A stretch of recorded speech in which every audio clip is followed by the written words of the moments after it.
I walked in and heard her laughing into the phone in that soft, careful way she keeps for people she likes. The moment the front door clicked, the tone vanished. Chairs scraped. A fake cough. Then her voice, too bright. Oops, wrong number. Sorry. She hung up like the stove was on fire. Wrong number that knows your middle name? I set the grocery bags on the counter. Luck of the draw. Yeah. Aaron waved a hand without looking at me. Telemarketer. They're getting creative. They're getting personal. I watched her put the same mug back in the cabinet twice, like she needed to reset the scene. She smiled thin. You're late. Traffic? Not really. I took my time with the receipt. Call back and tell them they missed. It's nothing, Mark. She brushed past me, too light on her feet. Let's not make a thing. If I'd known where that tone was headed, I'd have kept the groceries in the car and driven until the road ran out. The first week after that, she was a perfect spouse out of a sitcom. Dinners plated before I asked. Laundry folded without the usual bargaining. She laughed at my stupid office stories, on cue. And never once did she sit against me on the couch. Her hand on my shoulder lasted 2 seconds and felt like she was checking if I had a fever. At night, she turned early, back to me, phone face down on the nightstand like a guard dog. At breakfast one morning, she slid a sealed envelope toward me. Gym membership renewal. I covered it. Thanks. I looked at her, not the envelope. Nice to be invested in. She blew on her coffee, though it wasn't hot. You should take care of yourself. Taking care is a team sport. She didn't rise to it. You working late? Why? Just planning my evening. She gave me a smile that didn't reach any muscle that counts. Yoga with Kara. I lifted an eyebrow. Kara's husband texted you yesterday. She blinked once. He asked what to get her for her birthday. Her birthday's in 6 months. You remember dates now? The smile sharpened. That's new. I remember friends' dates. Helps with respect. I got up, rinsed my plate. You should give him my number if he needs a male perspective. He won't. She collected the dishes like I'd spilled something. I didn't push. Pushing gets you noise. I prefer results. I made one call. To a quiet guy named Dalton I'd used once for a work matter when a supplier kept losing deliveries.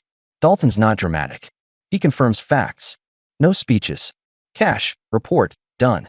At work, Mike from IT slid into my office with a grin that always precedes something dumb. Boss, big guy. Guess who I saw at Urban Spoon yesterday? 2 booths behind the big potted plant pretending to be a forest. I didn't flinch. Surprise me. Your better half. Looked great. She was with not Kara. He scratched his beard. Tall dude. Blue blazer. Expensive watch. The man laughs with his whole mouth, you know. I kept my eyes on the spreadsheet. Did she see you? Pretty sure. I waved, but she turned like she didn't expect outsiders in a restaurant. He hesitated. Maybe I'm wrong. You're not. I closed the laptop. Do me a favor. Don't wave next time. No problem. He leaned on the door frame. You good? I'm precise. I reached for my phone. That's my hobby now. At home, I adjusted the map. Rule 1 time. If Erin was on her own schedule, I would be on mine, publicly. I started staying late at the shop on Tuesdays and Thursdays, with receipts and time-stamped emails to match. I moved my morning runs earlier and kept the guest room made up, then slept there without announcement the first night, putting my phone and wallet into a lockbox in the closet. No speech, just the new floor plan. She noticed at breakfast. Why the guest room? Better sleep, I said. I like clear edges. Edges. She stared like she was deciding if I was joking. Are we okay? We're honest, I answered. And if we're not, we'll be organized. That night, she came home with takeout from a place we like. Thought you might want your favorite. I do. I set the table. Nice of you. She touched my arm, light, then withdrew. I'm sorry I've been distant. Work's heavy. I don't mean to be off. You're on whichever station you want. I looked at her, simple. Thanks for dinner. For 10 minutes we ate like normal people. She asked about a client. I teased her about her indoor plants dying again. She laughed, a real laugh this time, and the room warmed. When I reached for her hand just to see if that bridge still existed, she pulled back to adjust a napkin that didn't need adjusting. The warmth evaporated. She saw I saw. Then she leaned in, overcorrecting, and kissed my cheek like a new neighbor bringing a pie. I'll do better, she said, soft. I nodded. I'll hold you to that. New rule, quietly added. No joint accounts for extra purchases. I split our discretionary budget. I opened a separate card for my expenses and left the shared one for bills, groceries, and essentials. I emailed her the spreadsheet. Transparency, I wrote in the subject. No accusation in the body. Just numbers. Her reply popped back in 3 minutes. I didn't ask for this. I answered, I did. The next day, Dalton texted a single line mid-morning. Update at 7. No drama. No emojis. Clean. I kept my head down at work. Mike poked his head in again. You sure you're good? I'm sure I'm not guessing. At 7, Dalton's envelope sat on the passenger seat like it weighed 20 pounds. He stood by his sedan and gave me a nod, then left. No handshake. No talk. Inside the envelope, dates, times, 2 restaurants I know too well, a park bench anyone would recognize, and a cheap motel off the highway that people pretend is for road trippers and not for lies. Photos. Clean angles. Her smile wide in daylight. His hand placed like they'd rehearsed it. The two of them moving like a unit. Walking into the motel lobby close enough to be one person. Later, her head on his shoulder in the diner. That lazy posture you save for someone who's earned it. The name on Dalton's summary matched the husband of Kara, her best friend since college. The same guy who, by the story, needed tips for a birthday 6 months out. The watch on his wrist in the photo could pay our property taxes. He looked like a man who thought the rules didn't apply in his zip code. I stared at the pictures in my truck until the streetlights buzzed on. I didn't rage. I counted. Times. Patterns. Cross-checked against the innocuous yoga nights, the wrong number laughs that don't make a thing. The math was tidy. There was only one exit that didn't involve groveling or a fist fight. Paper. Distance. And a last conversation, not to beg, not to debate, but to mark the edge.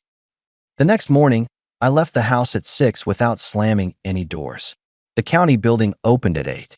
I was there at 7:50 with a coffee that tasted like cardboard. I sat with a pen and filled what needed filling. The clerk didn't care about romance. She cared that I signed on the correct lines. I did. I left feeling lighter, not happier. Clarity isn't joy, it's clean air. I texted Erin at noon. Home at 6. Need to talk. She didn't answer. I didn't send a second text. At 6, I walked into a quiet house. No car in the driveway. I set my keys down and waited. At 6:15, I sent one line. Where are you? We need to talk tonight. At 6:45, my phone buzzed. I'm with a friend. Coffee. Late night. Tomorrow's better. I stood by the kitchen window, looked at our maple in the front yard, and typed to Kara. We were friendly, not close, but real enough to be direct. Is Erin with you? The typing dots appeared, vanished, returned. No. I'm home. Making dinner. What? I sent 3 photos. Not the worst ones. Enough. Kara, is this a sick joke? I replied, I wish. Then I wrote to Erin. Ask him if his wife liked the new photos. She didn't answer. Kara did. 2 minutes of typing. I'm shaking. He's on his way home. I'm going to be here when he walks in. What are you doing? Packing what's mine, I sent. You'll hear from me later. At 7:30, the front door opened like it had been kicked by a storm. Erin rushed in, hair tied back, face pale, phone in hand. What did you do? I sat at the dining table with my hands folded. Calm as free. I ended a lie. You sent her. She set her bag down too hard. Do you understand what you did to my friendship? Your friendship was already organized around something else. I tilted my head. Sit. Don't talk to me like a suspect. She didn't sit. She paced, then spun. Those photos, who was following me? That's illegal. It's not. I slid the envelope across the table. I wanted the truth. I got it. Those are out of context. She didn't touch the envelope. That motel? We were meeting someone about a project. Right. I let it hang. Do they rent rooms by the hour for project meetings now? She went for righteous. You invaded my privacy. You burned our trust. I rose and pushed the envelope back to my side. You turned our house into a waiting room. You're twisting this. She shook her head. I was confused. I needed space. You took space. I pointed to the guest room door. I gave it to you the clean way. You chose the cheap way. I never. She caught herself and went quieter. You've been distant too. I set boundaries. That's not distance. That's respect. She stared at me like if she focused hard enough, she could erase my face. You're really going to blow up our life over some photos? No. You blew it up. I'm picking up the pieces. I kept my voice even. I filed this morning. Her mouth opened. Nothing came out at first. You what? I filed. I didn't repeat it with heat. I'll send you what you need. You'll be fine. Fine. She laughed, small and ugly. You just humiliated me in front of my closest friend. Your actions did that. I forwarded the mail. I checked my watch, not for effect, but because schedules matter. You can stay somewhere else tonight. Where? The word came out half scoff, half challenge, like she expected the old me to back down. Where you've been practicing. I nodded at her phone. Or anywhere else. Parents. Hotel. Your call. She tried a different key. Softer. She stepped closer, hands open. Mark. I'm sorry. I've been under pressure. I didn't mean to hurt you. Intent doesn't rebuild, Aaron. I took a breath. I'm not angry. I'm done. That's when the doorbell rang. Kara walked in without waiting to be invited, because she had earned a pass tonight. She looked like someone had cut a string inside her. She held her keys like a weapon, then saw me and relaxed a fraction. I saw them. Aaron turned to her like a child who realizes the teacher saw the cheat sheet. Kara, it's not. Save it. Kara's voice had no tremor. He's packing. He doesn't have a right to the house. I told him to leave the keys and go find a couch. I wanted to be here when you got home. You came here to yell at me in front of my husband? Aaron's eyebrows shot up. Real classy. Kara didn't match the sarcasm. I came to see the person who looked me in the eye last week and told me I overthink everything. Aaron pivoted back to me. You set this up. I exposed it. I leaned against the table. And if you want to know why I didn't confront you first, it's because I prefer facts to theater. Aaron turned on the tears without tears. Mark, please. We can fix this. We can't. I checked the time again. You should start packing for tonight. She went cold. If you think you can just. I don't think. I pointed calmly toward the hallway. Clothes. Toiletries. I'll have a box ready. Kara stood there, arms folded, watching a life break. Not enjoying it. Not rescuing me. Just confirming the math. Aaron tried one more angle. The oldest. Minimize plus blame. You've been distracted for months. You work late. You sleep in the guest room. What was I supposed to think? That my schedule is my schedule, I answered. That respect doesn't expire at midnight. That if you needed more, you talk to me instead of someone who likes watches and shortcuts. She swallowed. He told me you wouldn't fight for me. He was right. I pointed at the front door. Go. She packed in 30 minutes like a woman sprinting through a storm and hoping the rain would stop if she moved fast enough. She came back down with 2 bags and a face set on defiance. This isn't over. It is here, I said. Keys. She dropped them on the table like it hurt, then paused, softer again. We built a life. I'm not tearing it down. I met her eyes until she had to look away. I'm walking out of a room that caught fire and locking the door behind me. Kara and I stood on the porch and watched Aaron drive off. She sat behind the wheel a full minute before starting the car, like she expected me to stop her. I didn't. When the taillights vanished, Kara let out a long breath. I told him to go to his brother's. He'll be loud. He thinks loud wins. Loud is cheap. I turned the porch light off. You want water? I want to know how you did that without screaming. I planned. I poured her a glass. What happened at your place? She sat at the table, fingers tight around the rim. He walked in with that grin he uses for people he thinks are below him. I showed him the photos. He said you fabricated them. She huffed something that could have been a laugh if it had any joy in it. Fabricated. Like we're in a movie. And then, I told him to leave the key, take a bag, and go figure out how to be decent somewhere else. She looked at me over the glass. I didn't cry. He kept waiting for that like it was his prize. Good. I set a small box on the table. Inside were the spare keys Aaron always pretended not to have, and some mail she'd hidden behind cookbooks because the colors were pretty. I slid it toward Kara. Want to take these? Proof of deposit on self-respect. She smiled without humor. You always talk like that. When the situation deserves it. She nodded. I'm staying with my sister tonight. I didn't want you here with her alone. I thought she'd twist it. She tried. I noticed.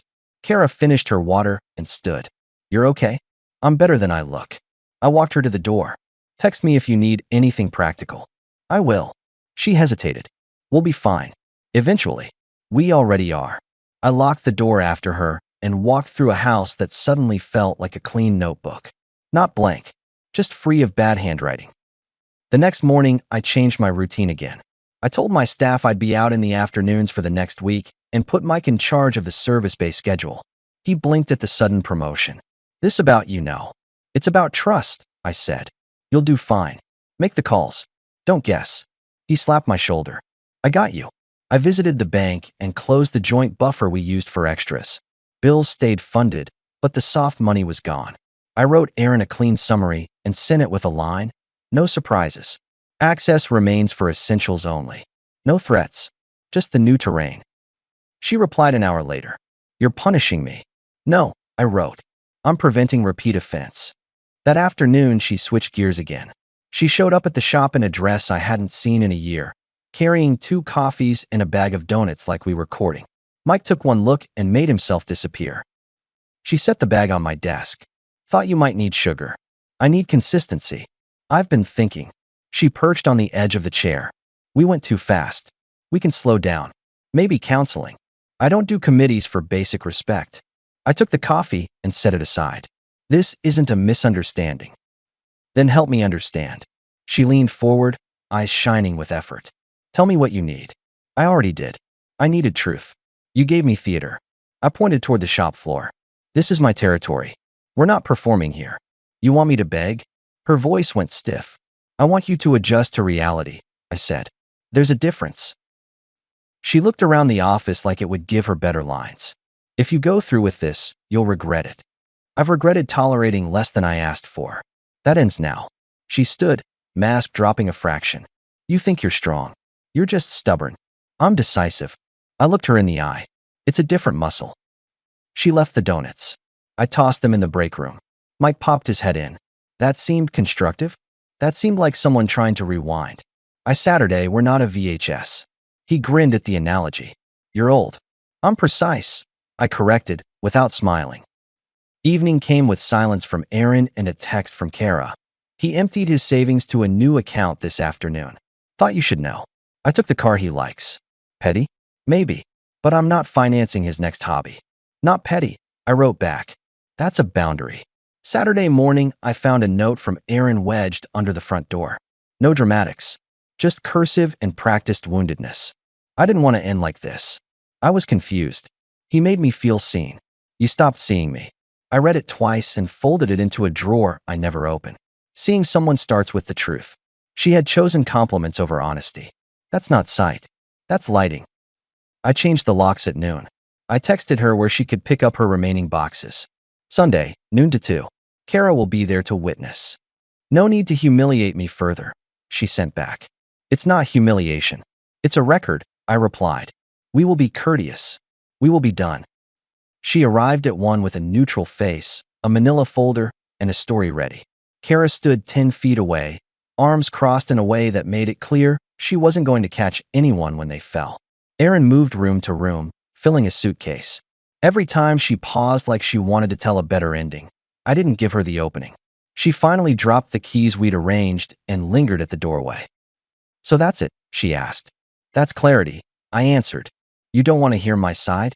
Your side came with hotel receipts. I kept my tone level. I heard enough. People make mistakes. She tried one last turn at soft. We could grow from this. We are, I said.